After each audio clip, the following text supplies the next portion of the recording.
episode of We Only Look Thin. I am Katherine Weigel. I am one of your hosts. I have like 7 steps today. And with me today is... Donald Weigel. How many steps do you have? Not as many as I would like. I have about 1,200 steps, which is making me very uncomfortable. I have 314 steps. That's not very many steps. I actually made Donald stand up and turn off the fan so that I didn't have to get in steps. And she actually said, I don't like steps anymore. Yep, that's how we're starting it out. So pretty much it's all over, people. That is the hardest part about podcasting, is the lack of steps we get while sitting still. If we could rebound and podcast, there'd be we do 5 episodes a week. I know. We need to invent the silent rebounder so we can podcast it. It's just on the microphone. It just sounds like, Well, the thing is, we have great conversations. I'm sure all drunk people at parties say this. Yeah. We have great conversations while we're rebounding about things we're going to talk about on the podcast, and then we totally forget what they are. Totally, all the time. We should record all of our conversations because they're so good. Exactly. I'm sure they're not. Exactly. Like maybe what we need is sort of like a music stand where we can have like a notepad so we can write down while we're rebounding, write down all our great episode ideas. Well, I was thinking that we should have, like they have in boxing rings, the microphone that drops down Oh yeah, that the guy, like, even better. This corner, we've got Donald Let's Weigel. get ready to podcast. I am confident that not everything we say is golden, and Donald does actually. I am not willing to accept that. Well, I would maybe say no to that because you spent an awful lot of time editing the podcast. You don't just get the full flow of content. You shouldn't tell people I edit the podcast. It should just be like, oh, it just comes out exactly like it is. Well, but the thing is, we need to keep this. And the worst part is there are people listening that are like, they edit this podcast? Wow, how bad is it before it's edited? No, but we want to keep this to a tight 30 because Donald needs to edit this and get it out the door because it takes a long time. Yeah, we are recording this the day before it's posting, which is the pretty short turnaround. So hello everyone. Hi. Welcome to the podcast. As we've said, I am Donald Weigel and I've lost about 100 pounds and have maintained that weight loss for about 2.5 years now. And Catherine, what's your deal? My deal, I've lost. I'm not keeping track of the numbers. I'm not a numbers person. Oh, yeah, no, it's just a number. I'm just feeling my body. Just a number, yeah. No, as long as I can fit into my pants, I'm fine. But I've lost about 145 pounds. I haven't done the close math recently, but kept it off for a long time now. I've kept off 2.5 years or so. So that is not something I'm used to. I still am afraid of going into my closet and trying on clothing after a season because I'm so used to clothes not fitting after a couple of months that it's still startling when the clothing still fits. So. It certainly is. Well, we are such weight loss inspirations that we were recently invited to do a Reddit AMA, which stands for, and I didn't know this, Ask Me Anything. And we thought we might do a little follow-up on that. And if you are listening to this show, if you're a recent listener because of the Reddit AMA, welcome. Please subscribe. And, we're very much like the cable company where if you're a new subscriber, you get all the fantastic channels so many perks. For 14 cents a month for the first year. But if you've been a loyal subscriber to this show for years, we charge you the maximum amount as allowed by law. It's free though. Oh, we do this out of the goodness of our hearts. Wait, you get paid? It's no cost to you. When you say something's free, it makes it sound like it's low value. Yeah, I took marketing. I should know that. But honestly, back to Reddit, we are so grateful that Reddit asked us, and by Reddit I mean Bridget from Reddit, asked us to do an AMA. We answered a number of questions from listeners and new listeners around the world, and it went really well. The hardest part about it was sitting for 3 hours not getting steps. I know, and like my typing fingers were riddled to the bone because we had our daughter just dabbing sweat off of our brow like we're in a boxing ring. Come on, Rock, you can do it. I felt this real sense of urgency to answer the questions as many as possible and as fast as possible, and it was much more stressful than I imagined it would be. But the hard part about it is, aside from our butts becoming numb from sitting so long, was just Donald and I were sort of tag teaming like wrestling. Everything's about wrestling. tag teaming answers. And when we're typing answers, we can't necessarily go into the full breadth of detail that we love to go into, hearing our own voices. So, Catherine, can we just back up for a second? For our listeners who may not know, can you please explain the internet? Well, first, when a man and woman love each other very much, and Reddit they start a podcast. I don't know. And Reddit is kind of like a blog, right? It's like a blog. Sure. Well, our family asks, how's your blog? How's your blog? I'm like, it's fine. Yeah, exactly. I've worked for a printing company for 22 years, and I still have people who ask how the paper company is going. Right. They just think it's Dunder Mifflin that I work for. And I'm like, it's fine. It's all good. I just have stopped answering. I just stopped correcting people. It's not a blog. It's a podcast. I don't say that anymore. But anyway, so as Catherine said, it can be difficult in a typing situation, at least for me, to really fully answer questions. So we thought we would do a little bit of a deeper dive into a couple of the questions that we were answered, and we may do a series of these coming up because we got asked a lot of great questions, and although I feel like we gave amazing answers to those questions, that there were still more we could say about all of those things. And if you've listened to this podcast, you know we have a lot to say about a lot of things. That's no surprise. But maybe the best question and most cogent to our focus as weight loss inspirations came from Coop Zegels. Who asked, "Hey guys, great to hear you and see you on Lose It." Yes, it is. It really is. That wasn't a question. Yeah. Here's my question. Who would play each of you in the Lifetime original movie adaptation of your epic weight loss journey venture? We gave that much thought. Yeah, we really did. My best answer is that I think I've often been compared to an older looking Wilford Brimley. And so I feel like he was like 50 when he was in Cocoon, which is how old you are right now, wasn't he? Yeah, something like that. He played an old man in a retirement home at Donald's age. Exactly. Or sort of like a more annoying Joe Pesci from Lethal Weapon. Stop it. No, give real answers. You give your answers Fine, first. Phyllis Diller. I love her. She's America's sweetheart. So I have to give real answers, and you're going with Phyllis Diller. If you get Wilford Brimley, I get Phyllis Diller. I think that would be a great combination. She's also passed away, so she couldn't actually play me in the adaptation. But I love her. Or Carol Channing. Carol Channing would be perfect for you. Yeah, and you absolutely. Could be Fang. Yeah, exactly. No, that was that was Phyllis Diller. No, it wasn't. That was Lamb Chop, I think you're talking about, right? Oh gosh. Anyway, we're falling off the answer horse. Yeah. But I do have a few people. Tina Fey, I think, would be good. She's funny. She likes night cheese. Right. And who doesn't like night cheese? Yeah, she should play me. And I am terribly embarrassed right now. I am drawing a blank. You're like Jack Black, maybe. Who was Frodo in Lord of the Rings? I can't believe. I think he actually, I think we're about the same size, and I think I kind of look like him. Yeah.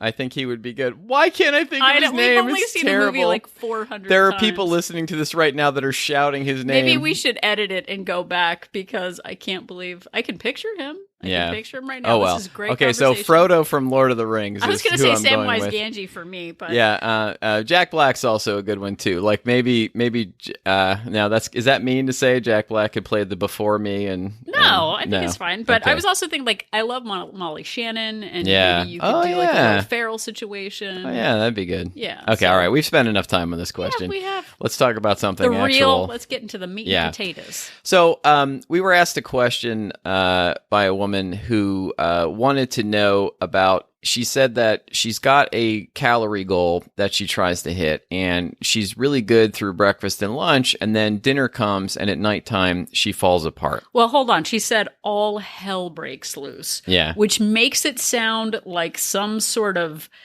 attack on the Alamo, which is maybe a little bit extreme. See, it's funny. When I hear that, I feel like I see demons swirling, ghost demons, or like Dementors from Harry Potter just swirling in the room and causing people to eat food. But honestly, I honestly think that our vocabulary about a situation really matters. I'm being serious here. Yeah. When you're just like, oh, hell breaks loose. Yeah. It's like, oh, I ate a lot until about 9 o'clock is really, I know we're told as kids when we're in school Right. to use the most exciting adjectives we can Yeah. to sell a story. And I think we exaggerate an experience in our head by saying all hell breaks loose. And this is not dissing anyone like who actually said this, but like we make it so dramatic. Like I was thrashed. Like Right. I just lost my mind. I blacked out. Like, Yeah. no, I just ate like an extra thing of Cheez-Its. Like if Right. you just take out Right. the if you take out all the adjectives, The hyperbole. it's pretty boring. Yeah. I ate more Cheez-Its is what Right. happened. Exactly. Anyway, I digress. No,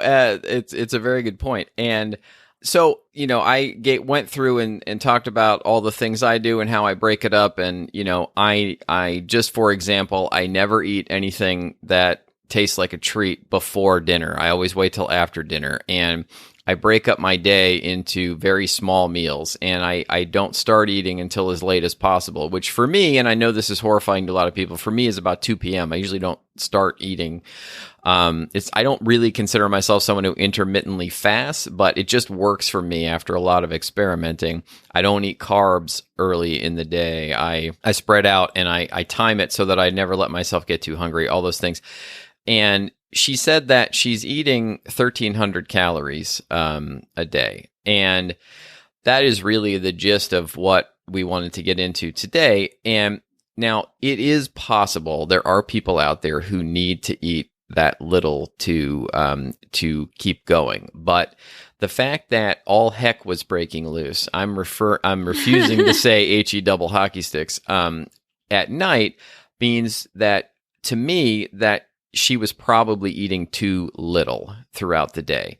And it has been a real revelation to me to understand that I should eat as much as I can to be happy while still losing a little bit of weight and maintaining. Right. And I know Yoni Friedhoff, author of The Diet Fix, which it isn't a perfect book, but there's a lot of great information in there. He actually talked about how we want people to have the healthiest life they can enjoy, not tolerate. And I think so much of this experience in the past for me was about white knuckle tolerating, pushing myself. Like, how much pain can you tolerate is not how we get through adding a healthy lifestyle to our lives. Not just like, okay, what can I bear? Yeah. And I think that we've been sort of taught that dieting is all about the struggle and that it should be as painful as possible. And that really it's about trying to find a program you can put yourself on. I don't even like the word program, but try to, adapt a lifestyle that allows you to actually eat and live at a healthy weight, but not be miserable all the time. Right. And I think that's what Catherine and I have been able to do. Right. And I think it ties into someone actually said in the Reddit, well, I'm only losing 4 pounds a month. It needs to go faster. And I spent 1996 to 2017 trying to lose weight fast and failing because you push yourself so hard that you end up rebounding, and not the good rebounder, the bad rebounder. But you end up sabotaging yourself and overeating because you're undereating. And we try to push the half a pound a week, maybe a pound a week if it's a great week, is the most effective way to lose weight over time. And sure, there are some people who can lose a lot of weight fast. But for me, that's always led to, sure, I'm eating 1,200 calories a day. I starve, and then I have a birthday. I overeat. Oh, yeah. And then suddenly I'm back eating 2,500 calories a day and can't seem to get back to Or in that. my case, 4,000 a day. Right. And I just, I lived that cycle for many, many years. I would do something like Atkins, or I would go on a plan where I was eating a small meal in the morning, or I would have, a protein shake in the morning, a small meal for lunch, and a protein shake for dinner. And that was basically all I was eating all day. And I had a lot of success in air quotes doing that. And then realized I couldn't eat like that for the rest of my life. I liked eating actual food too much to really get satisfaction out of a shake. And it was willpower only goes so far. It only allowed me to take the weight off and keep the weight off for a certain amount of time. And then I was right back into my old habits, and I gained way back even more than what I had weighed before. Well, and we've done episodes too about, I think we had a 3-part series on how to start out or how to get back on track. And one episode was on mindset and another was on calories, and the last was on movement. But so often I see people wanting to go from not tracking at all or overeating, and then they see that MyFitnessPal says they should eat 1,200 calories a day. And so instead of having a transition period of sort of figuring out how many calories a day they're currently getting, they go to that 1,300 calories a day is where I'm going to lose 2 pounds a week. And that's what I should be sticking to.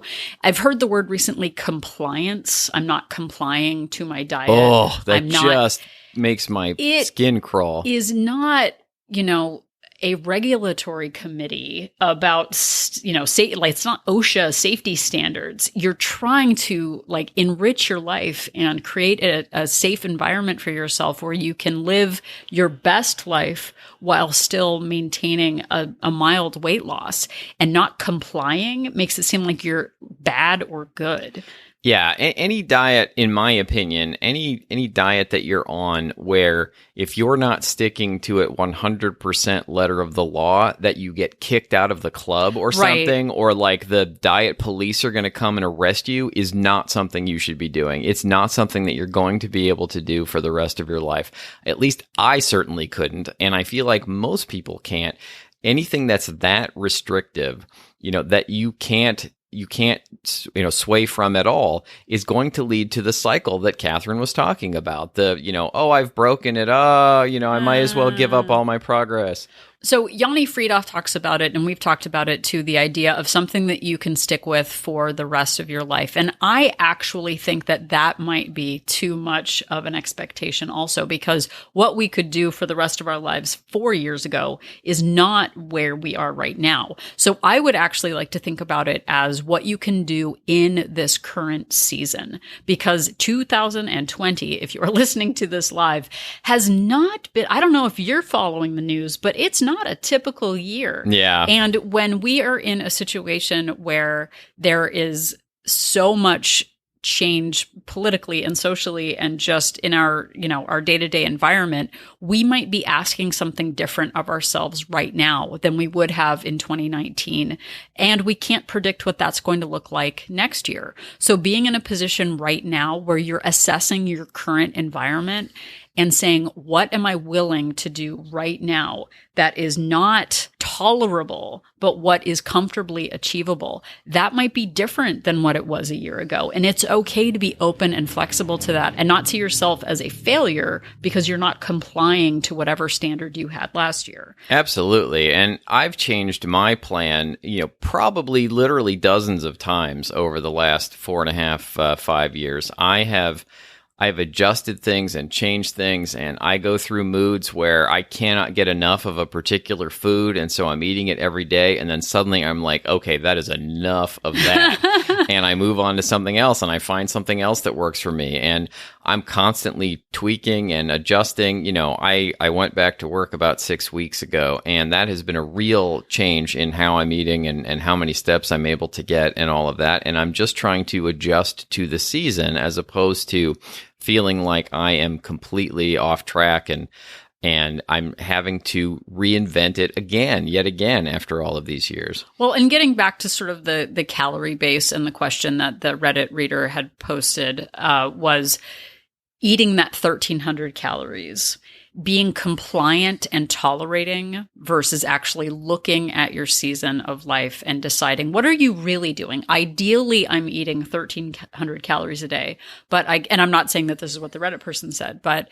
ideally I should be eating 13, but I find I'm eating 2,100 and I can't get back to that 13. Someone actually reached out to me yesterday and was talking about how they wanted to be eating at a certain deficit and that they were going to be trying to eat at that deficit for a while. And I asked, well, what are you actually averaging right now? And it was about 800 calories more a day than what deficit that they were trying to hit. Right. And I said, why don't you try to just eat at maintenance for a couple of weeks and then see if you're ready to go down to a deficit? And I have to remind myself of that too, that there's more than one option of hot water, cold water. There's medium tepid water as well. Let's go through the temperatures. Let's name of water. all the kinds of temperatures there might be. But I think, I mean, and if we're going to drill down on the calorie point, and I know there have been people recently too who have said, how do I figure out what my maintenance calories are? I don't, like I want to start tracking, but what do I do? How do I get there? And so we have a couple of ideas to send your way, and also to the way of Elijah Wood. Elijah Wood! Sorry. That's it, Elijah Wood! What would Elijah do? Woo! I feel so much better now, I know. Elijah I had to Wood. look it up. We have seen those movies a million times. We watched I them know. on Wilford. We're big fans. Oh my goodness! Anyway, yes, just Elijah wanted Wood. to- I would be really happy if Elijah Wood played me.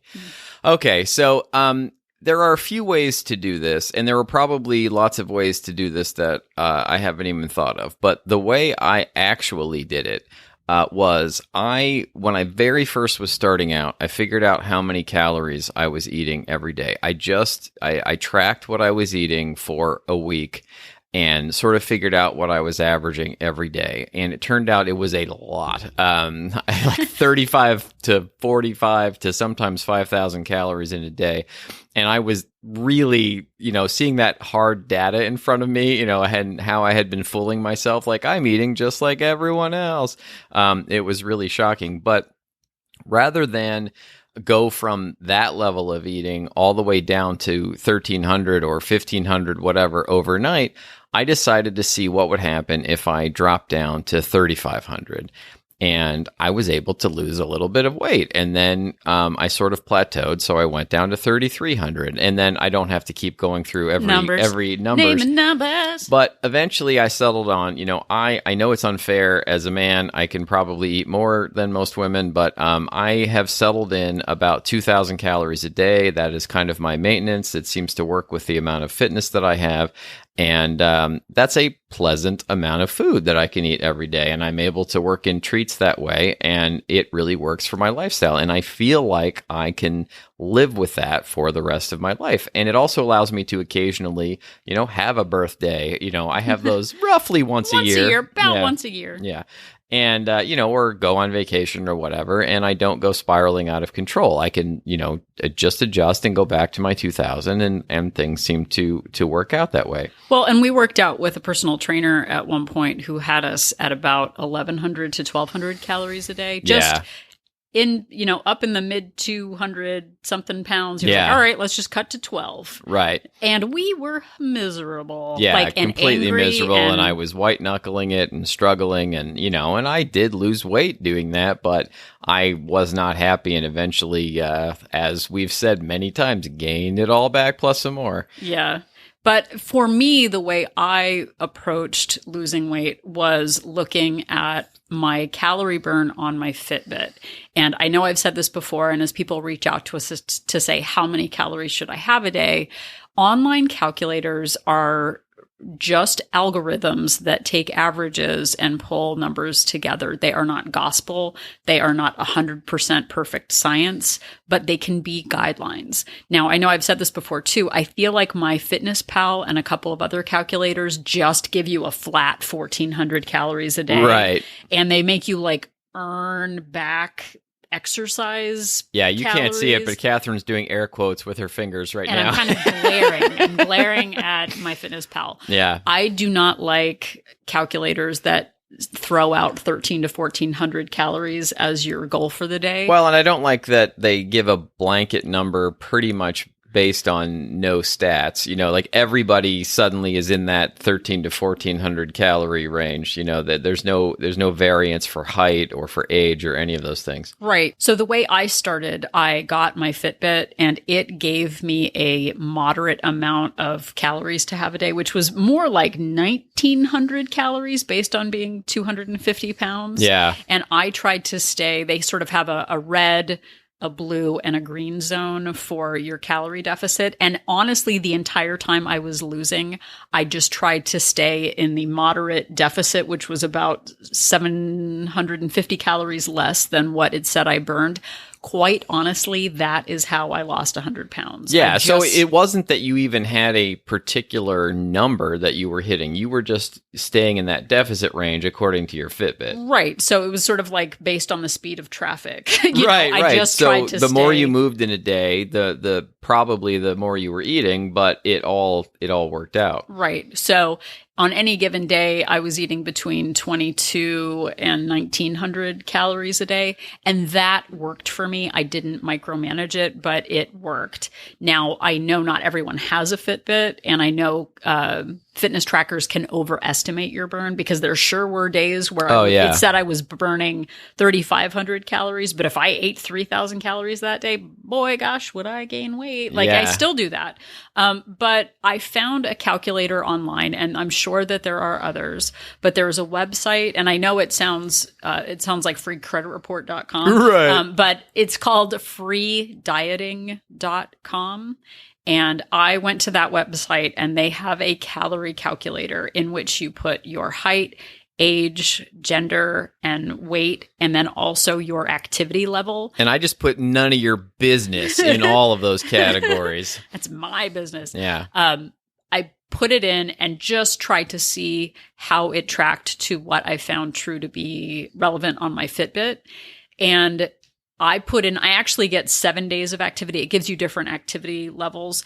I am active 7 days a week. I found that the calculator overestimated based on 7 day a week activity. So I took it down to 5 days of activity, and I found that to be very accurate, within 100 calories of what I find true on my calorie burn and my maintenance. So it was saying my maintenance would be at about 2,000 to 2,100 calories a day, and that my deficit would be about 16 to 1,700 calories a day. And I find that at my current activity level and my current weight, that is true for me. So again, I went and ratcheted down my activity by one measurement, and I found that to be true. The person that I talked to yesterday about her calorie deficit, I asked her to do the same thing. She said she got 5 days of activity. I asked her to take it down to the 3 days of activity. And she said that she found that to be a true balance. Again, these are just averages, but if you're looking for somewhere to start, try starting at the maintenance calorie range that the freedieting.com website gives you, because I find that it is much more accurate than MyFitnessPal. Yeah, and I actually did it this morning just before we started podcasting, and you could rewind about 2 minutes and listen to everything Catherine said, and it was exactly the same for me. I put myself in at someone who exercises daily, and it was the calories it was giving me was a little high. I stepped it back one, and it was really pretty accurate for what my maintenance and my weight loss numbers would be. So that's also a good place to start if you want like a hard target to have to hit. Right. And what I would say for anyone, especially right now in COVID, is to work on that maintenance number first. If you keep finding that you're failing at a deficit, try working on maintenance and see if you are actually maintaining your weight. Like that is the easier answer. That is the Occam's razor. We did an episode called Occam's razor. The easy answer is often the best answer. Instead of going from I'm binging every day to a deficit, what if you just tried for maintenance for a couple of weeks? See if you're actually maintaining, and then take your calories down by 200 or 300 calories a day, and then see if you start losing. You don't have to go to extremes. You don't have to do it, every single day. If you are having a rough day, your goal is a deficit, but you hit maintenance, yay for you. Like that is also a victory. It's better than just saying screw it or double hockey stick it or whatever non-curse word that is. Yeah. But it's better to go for a maintenance range than it is to just say, forget it, I'll start again after Labor Day. Go for a maintenance calorie. Go for a deficit if you're feeling up to it. Yeah, and I think that we are so obsessed with getting fast results and losing weight quickly that we lose sight of the big picture. And the revelation for me, and one of the big keys to making this work, was realizing that doing it slowly was okay, because the alternative was not doing it at all or gaining weight. And losing half a pound a week is fine. Like, that is actually a lot of weight over the course of a year. And if you can keep doing that and keep doing it, like, you will hit your goal. And another Yanni Friedhoff quote that I happen to write down is, you have to like the life you're living if you're going to keep living that way. Yeah. And if you're just miserable dieting and exercising the way that you're doing it now, you won't do it. You'll eventually stop, and you might get results for a while, but it is unsustainable to keep doing that forever. So trying to find a happy balance to where you're losing a little bit of weight at a time, but you're not miserable, really is the key to long-term success. Well, and two, I think we forget that we can negotiate a calorie range. If I still get a lot of people who say, like, well, this says I should be getting 1,800 calories a day, but I'd really like to get 1,900 calories a day. It's like, okay, you're not fighting with the computer. Just go for 19 and see how you feel. Like, we're scientists, we're experimenting, we're seeing what works, and not everything is going to work every day. I think Yanni Friedhoff too has talked about, in the Diet Fix, he talked about not every day is going to be the ideal day, and looking at your week, looking at your stressors, looking at your hormones and your hunger levels, there are going to be days that are less optimal. I know there were a couple of days this week when I ate at 2,200 calories, which is over my maintenance. And then other days where magically I wasn't all that hungry and I ate 17. And it doesn't mean that I'm broken. It just means that the flying conditions were different on each day. And being able to be flexible with that and not feel like you're not complying, and obviously this is the end of the world. There are no weight loss cops that are going to pull you over and give you a ticket for, too many calories that day. Like, it's just, you have to be able to live your life. You're just living your life. And, one day of going over is not I've ruined it. Throwing out all my progress. Well, and one of the most heartbreaking things that I've ever heard in my grown-up life, here we go, people, get out your tissues, was being at a Weight Watcher meeting, and they would, at the end of the meeting, they would always have an orientation for new members. And a woman raised her hand and said, "How much extra do I have to pay to get more points?" Yeah. Thinking that she actually had to pay Weight Watchers to be allowed to eat more points than she was suggested to eat every week. That as though you have to, and my heart broke. I know. And the idea that you have to, my heart's breaking right now, rethinking about it. The idea that you think that a fitness tracker is the boss of you, or that if you don't hit this golden rule every day that you're broken. Like, we are adapting every day to our circumstances. I listened to another podcast, One Bad Mother, which is what I am, so it appeals to me, they were talking about how we are not the same people from any previous day. Our experiences, our exposure to the news, our environment, our family conditions, it evolves every day. And we have to be adaptable to our environment. We also have to be honest with ourselves and not just use it as an excuse to overeat. But we have to look at our day and say, what am I ready to do today? What, based on the circumstances, can I achieve? Yeah. How can I adapt to my environment to make it the most successful for myself? And some days that might mean eating at a maintenance range. Some days that might mean reducing my calories. And it might also be, and we're going to do this on another episode, how can I change what I'm eating to make it more satisfying by pumping up the volume?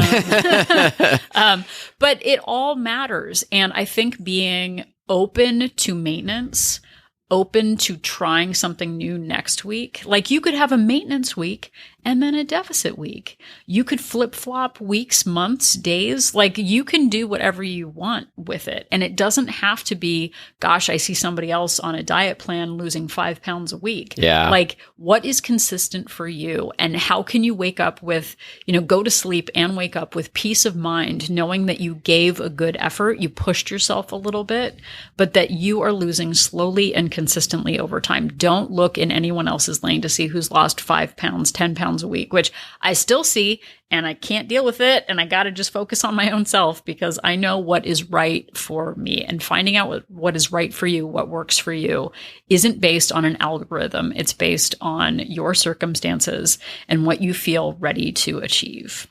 And I think that is a great place to stop. Thank you for listening. If you've made it all the way to the end, you have pushed yourself a little bit and given a little extra effort, and we really appreciate it. If you enjoyed this episode, or even if you didn't enjoy this episode, there are 130 some other ones you can check out. We have not monetized any of them. They're all still free and available.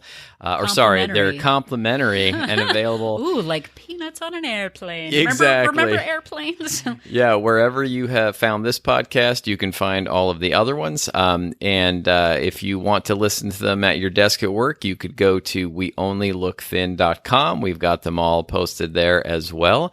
And you can also go there and find out some information about our online support group. Click on the link, join our support group. Anything you want to say about that, dear? We Only Look Thin Wolt Place is a Facebook group, accountability group for women, where we support one another in our day-to-day challenges, emotionally and on the scale. So it's amazing. I know I sound snarky and flip all the time, but I'm so proud of the group. I love it so much. So it's a great place for support on the interwebs. Yeah, so if that sounds good to you, head over there and check it out. Also, you can find us on Twitter and Instagram, Facebook, the socials, as they say, at We Only Look Thin.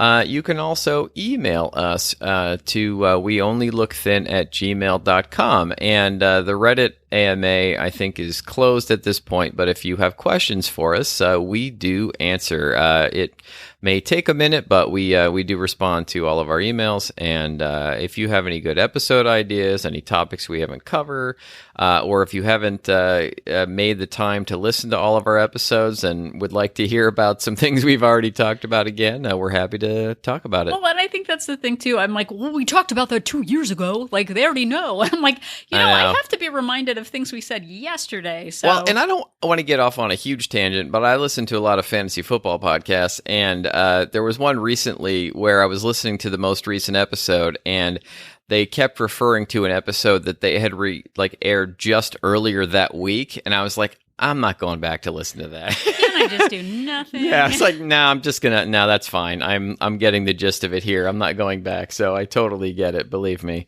But if you're asking to yourself, what can you do for Donald and Catherine right now, please go to Apple Podcasts, give us a rating and a review. We would really appreciate it. It helps our egos, and it helps people find us when they're looking for podcasts that are similar to ours. Yeah. So if you still can't tell the difference between Elijah Wood and Wilford Brimley, just remember that Catherine and I are an inspiration. Diabetes.